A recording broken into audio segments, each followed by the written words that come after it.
আল্লাহর জন্য করিও। দুনিয়ার কোনো মানুষকে দেখানোর জন্য বাবা কুরবানি করা যাবে না। যেই কুরবানি মনের কুরবানি হযরত ইব্রাহিম নবী না নিজের ছেলেদের কুরবানি দেওয়ার মাধ্যমে করল। হযরত ইব্রাহিম পয়গম্বর যিনি নিজে কোরবানি দিয়ে দিলেন, নিজের ছেলেদের পর্যন্ত দেওয়ার জন্য রওনা, এমনকি ছুরি পর্যন্ত চালাইলো। আল্লাহ পাক ওনারে বড় একটা বালার মধ্যে ফালাইয়া, একটা পরীক্ষার মধ্যে ফালাইয়া আল্লাহ ওনারে প্রথম স্থান অধিকারী বানায় ফেললো। হযরত ইব্রাহিম নবীও জয়যুক্ত হয়ে গেল। ও বাবারা, একটা সন্তান যদি আল্লাহ আপনারে 10 বছর লাগায় না দেয়, 20 বছর লাগায় যদি না দেয়, 30 বছর হয়ে গেল বিয়া করছে, কোনো আল্লাহ পাক সন্তান দেয় না। আমার পরিচিত একজন আছে, 12 বছর হয়ে গেছে, এখনো পর্যন্ত আমার আল্লাহ পাক তারে সন্তান দেয় না। এমন কোনো ডাক্তার নাই যেই ডাক্তারের কাছে যায় নাই। সব ডাক্তারের দরবারে যায় বলে, ডাক্তারেরা আমার ছেলে নয়, আমার মেয়ে নাই, একটা সন্তানের জন্য আমার মনটা বড় কান্দে রে। ও ডাক্তারেরা, এমন কোনো প্রেসক্রিপশন আসেনি তুমি আমারে দাও, আমার সন্তান আমার লাগবে। কারণ সন্তান তো কামাই খাওয়ার জন্য না, একটি পুত্র দে রে আল্লাহ, একটি পুত্র দে,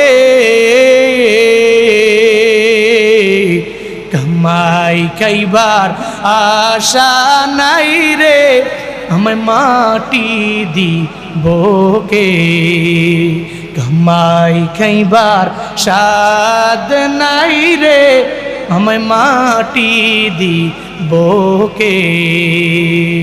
সন্তান আমার লাগবে, ওই সন্তান কামাই খাওয়ার জন্য আমার প্রয়োজন নাই, বরং আমায় মাটি দেওয়ার জন্য তো আমার একজন ছেলে লাগবে।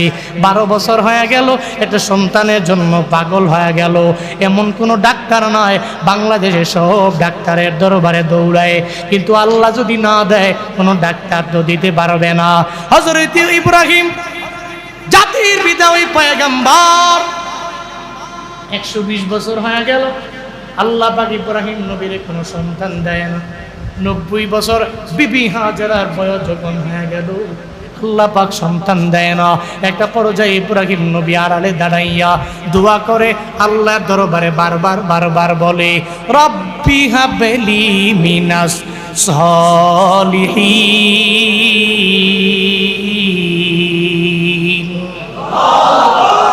ইব্রাহিম নবী আল্লাহর দরবারে বলে, আল্লাহ গো, আমারে একটা সন্তান দাও।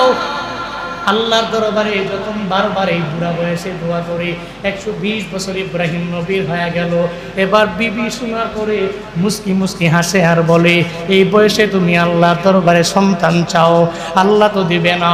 ইব্রাহিম নবী কয়, আমার আল্লাহর দরবারে আমি যেখানে গিয়া সব হারায়া ফেলবো, আল্লাহর দরবারে চাইলে আল্লাহ দিয়া দিবে। দুনিয়ার সব ডাক্তারেরা যেখানে ফেল হয়ে গেছি, আমি ইব্রাহিম ওই জায়গায় দাঁড়ায়া যদি আল্লাহর দরবারে বলি, সঙ্গে সঙ্গে আল্লাহ কবুল করে নিবে। ও আল্লাহর বান্দারা, তোমার ডাক্তারেরা তোমারে রিলিজ করে পাঠাইয়া দিল, হসপিটালে আর কোনো চিকিৎসা নাই, আর চিকিৎসা কোনো নাই বলে তুমি ইন্ডিয়া যেতে পারো, কিন্তু ওই পরিমাণ অ্যাবিলিটি বান্দা তোমার নাই। অথবা অ্যাবিলিটি আছে, চিকিৎসার জন্য মাদ্রাজে গেলা, চিকিৎসার জন্য বান্দা তুমি সিঙ্গাপুরে গেলা, চিকিৎসার জন্য তুমি আমেরিকায় গেলা, চিকিৎসার জন্য তুমি মধ্যপ্রাচ্যে গেলা, দুনিয়ার সব জায়গা চিকিৎসা করে করে শেষ হয়ে গেল। আল্লাহ যদি কয় তোর ওই চিকিৎসার মাধ্যমে আমি আল্লাহ ভালো করাবো না, দুনিয়ার কোনো ডাক্তার তোমারে ভালো বানাইতে পারবে না। দুনিয়ার সব ডাক্তারেরা বিদায় করে দিতে পারে রে মানুষ। আল্লাহ যদি বলে তোরে আমি ভালো করে দিলাম, যদি আল্লাহ একবার বলে আমার এই বান্দারে আমি আল্লাহ আরোগ্যতা দিয়া দিলাম, দুনিয়ার ডাক্তার লাগবে না। আল্লাহ যদি একবার বলে রে, আল্লাহ বলতে দেরি, সুস্থতার নেয়ামত পাইতে দেরি হবে না। দুনিয়ার মানুষ ডাক্তারের সন্তান দিতে পারে না, আল্লাহ পাক দিতে পারে কি পারে না? পারে কি পারে না বলেন না? ইব্রাহিম নবী বলে, ও বিবি রে, তুমি যে বলো আমার মাওলাকে আমারে দিতে পারবে না, 120 বছর বয়স হয়েছে আমার, তো কি হয়েছে? আমি আল্লাহর দরবারে বললাম।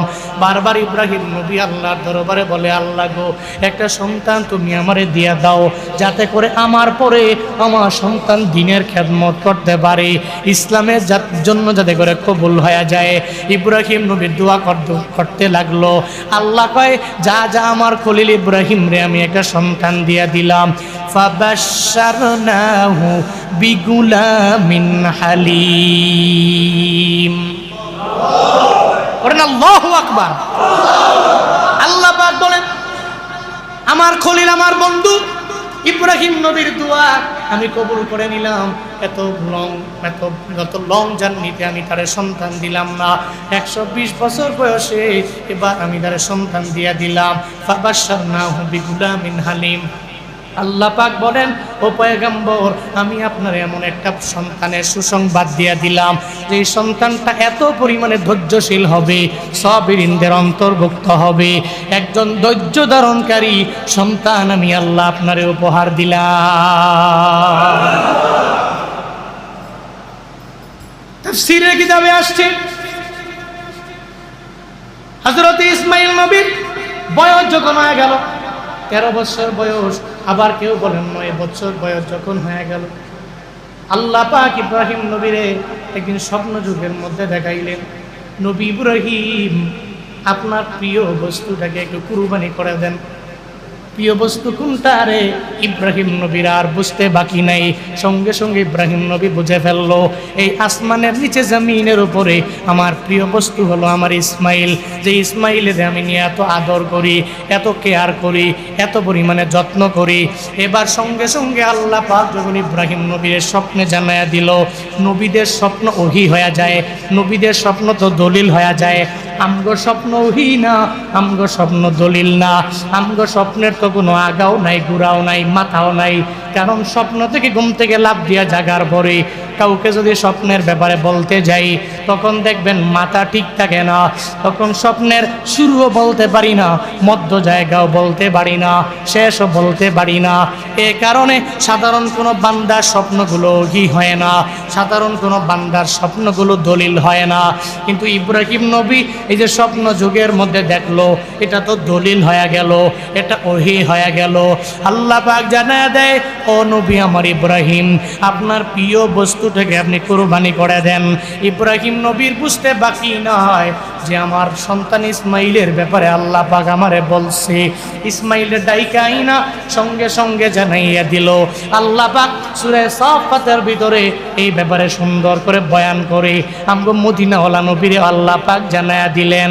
ইব্রাহিম নবী ইসমাইল নবীর সামনে দাঁড় করাইয়া বলে, ও সন্তান আমার, ইন্নী আরা ফিল মানাম, আমি স্বপ্নে দেখেছি, ও সন্তান আমার, ওই স্বপ্নের ভিতরে আন্নী আযবাহুকা, আমি তোমাকে জবাই করতেছি, এটা আমি স্বপ্নের মধ্যে দেখলাম। ফানজুর মাজা তারা, এই ব্যাপারে তোমার মন্তব্য কি, তুমি আমারে বলো, তোমার কমেন্ট কি এই ব্যাপারে তুমি আমারে বলো, তোমার মন্তব্য তুমি তোমার বাবারে জানায়া দাও। একজন বাবা হইয়া সন্তানের জিজ্ঞাসা করে, আমি তোমারে জবে করি, এই ব্যাপারে তোমার মন্তব্যকে তুমি আমারে জানাও। বান্দারে, বাবা হইয়া ছেলেরে বলে, আমি তোমারে কুরবানি দিয়া দিলাম, তোমার মন্তব্যকে তুমি আমারে বলো। এটা কেন বলছে?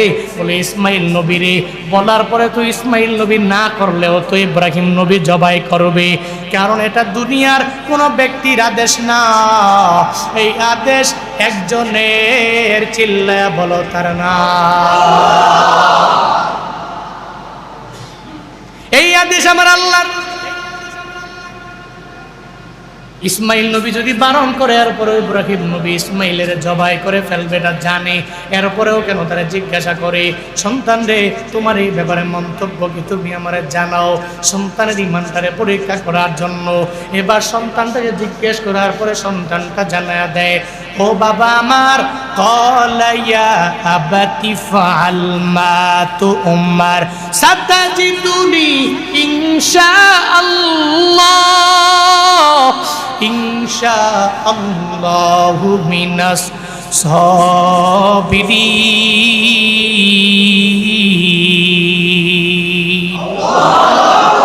আরো জোরে আল্লাহু আকবার। সঙ্গে সঙ্গে জানায়া দিল, ও ইব্রাহিম নবী, আমার বাবা আল্লাহর পক্ষ থেকে যে আদেশ পেয়েছেন ওই আদেশ অনুযায়ী আপনি দ্রুত কাজ করা শুরু করে দেন গো বাবা আমার। বিন্দু মাত্র পরিমাণ দেরি করবেন না, আপনার কাজ আপনি শুরু করে দিতে পারেন।